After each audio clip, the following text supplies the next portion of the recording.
शुचौ देशे प्रतिष्ठाप्य विजितासन आसनम तस्मिन् स्वस्ति समासीन ऋजुकायः समभ्यसेत्।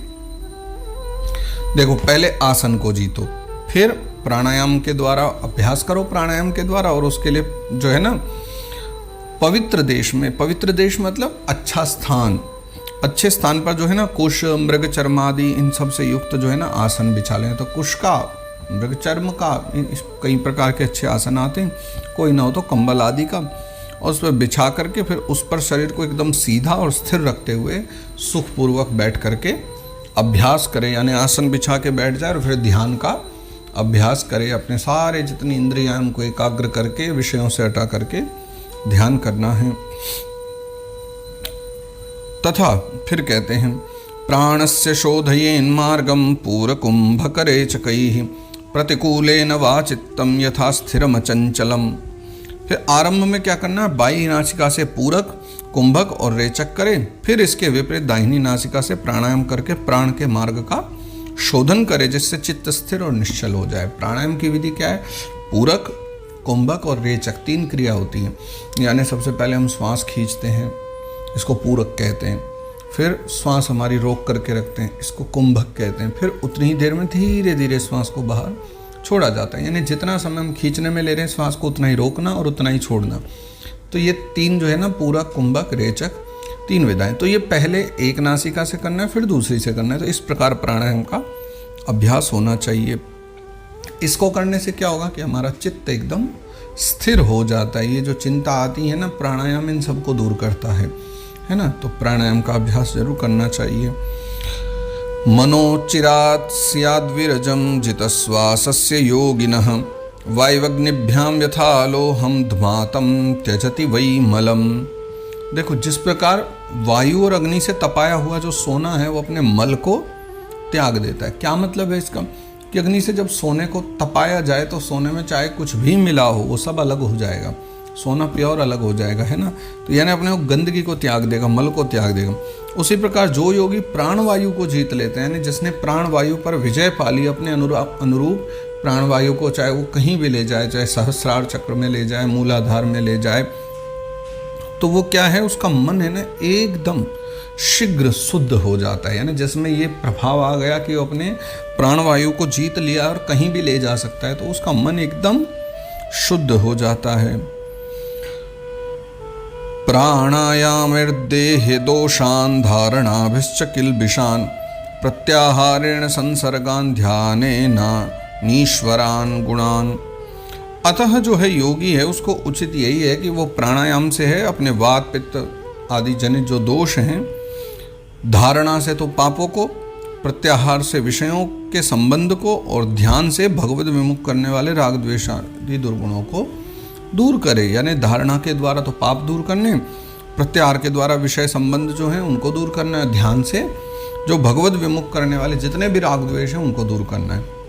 पर ये तीनों चीज़ हैं क्या, धारणा, ध्यान, ये सब हैं क्या, प्रत्याहार आदि, ये हम आगे अभी चर्चा करेंगे सब। यदा मनः स्वं विरजं योगेन सुसमाहितं काष्ठां भगवतो ध्यायेत् स्वनासाग्रावलोकनः।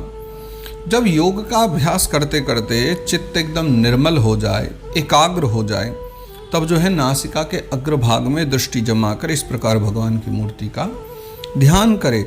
यानी ये कह रहे हैं जब पहले तुम योग करना शुरू करो, ये विधियों का पालन करो, तो जब तुम्हारा चित्त एकाग्र हो जाएगा और उसके साथ साथ निर्मल हो जाए, तो एकाग्र होने का मतलब पता कैसे चलेगा कि भाई जब हमको ध्यान में इतना मन लगने लग जाए कि नींद भी ना आए और दुनिया की याद भी ना आए, एकाग्र हम हो जाएं, बिल्कुल ध्यान करें, तो जो है अपने नेत्रों को थोड़ा थोड़ा खोल करके, यानी आंखें बंद होनी चाहिए, बस इतनी खुली हो कि हम नासिका के अग्रभाग का दर्शन कर पाएं। वहीं एकाग्र होकर के चित्त लगा करके फिर भगवान की इस प्रकार से स्तुति करें। क्या करें, वो 13वें श्लोक में कहते हैं, प्रसन्न वदनां भोजम पद्मगर्भारुणे क्षणम नीलोत्पलदलश्यामं शंख चक्र गदाधरम। भगवान का मुख कमल जो है आनंद से प्रफुल्ल है। प्रसन्न वदनम भोजम, तो भगवान का जो मुख कमल है वो जो है आनंद से प्रफुल्ल है, और नेत्र कमल कोश के जो है ना समान रत्नारे, यानी पद्म गर्भा रुणेक्षणम, जो कमल कोश होता है उसके समान रत्नारे नयन है भगवान के, और नील कमल दल के समान श्याम भगवान का शरीर है। नीलोत्पल दल श्यामम, नील कमल के समान भगवान का शरीर भी श्याम वर्ण है, और हाथों में शंख चक्र और गदा धारण किए हुए हैं। शंख चक्र गदाधरम जो है, शंख चक्र और गदा तीनों भगवान ने धारण की हुई हैं। लसत पंकज किंजल का पीत कौशेय वाससम श्रीवत्स वक्षसम भ्राजत कौस्तुभा मुक्त कंधरम। कमल की जो है केसर के समान पीला रेशमी वस्त्र जो है लहरा रहा है भगवान के गले में, और श्रीवत्स वक्षसम यानी हृदय में वक्षस्थल में भगवान के श्रीवत्स का चिन्ह बना हुआ है, और कौस्तुभा मुक्त कंधरम गले में जो है कौस्तुभ मणि भ्राजत यानी झिल मिला रही है। मत तद्विरेफ कलया परीतम वनमालया परार्घ्यहार वलय किरीटांगद नूपुरम।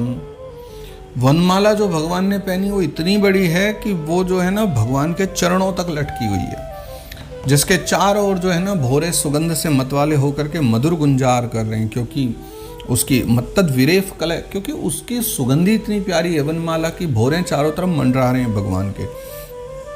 और अंग प्रत्यंग में महामूल्य हार, कंकण, किरीट, भुजबंद, नूपुर आदि आदि जो आभूषण हैं वो सब के सब पहने हुए हैं भगवान ने। भगवान का स्वरूप इतना सुंदर विराजमान हो रहा है। कांची गुणोल्लस श्रोणिम हृदयाम्भोज विष्टरम दर्शनीयतमं शांतम मनोनयन वर्धनम। कमर में जो है ना जो करधनी है उसकी लड़ियां उसकी शोभा बहुत बढ़ा रही हैं। ठीक है, भगवान जो भक्तों के हृदय कमल हैं मानो वही भगवान के आसन बन गए हैं। उनका दर्शनीय जो श्याम सुंदर स्वरूप है वो कैसा है, शांतम, एकदम शांत है, और मनोनयन वर्धनम, मनोनयन मन और आंखें दोनों को ही जो है आनंद बढ़ाने वाला है, यानी आनंदित करने वाला है।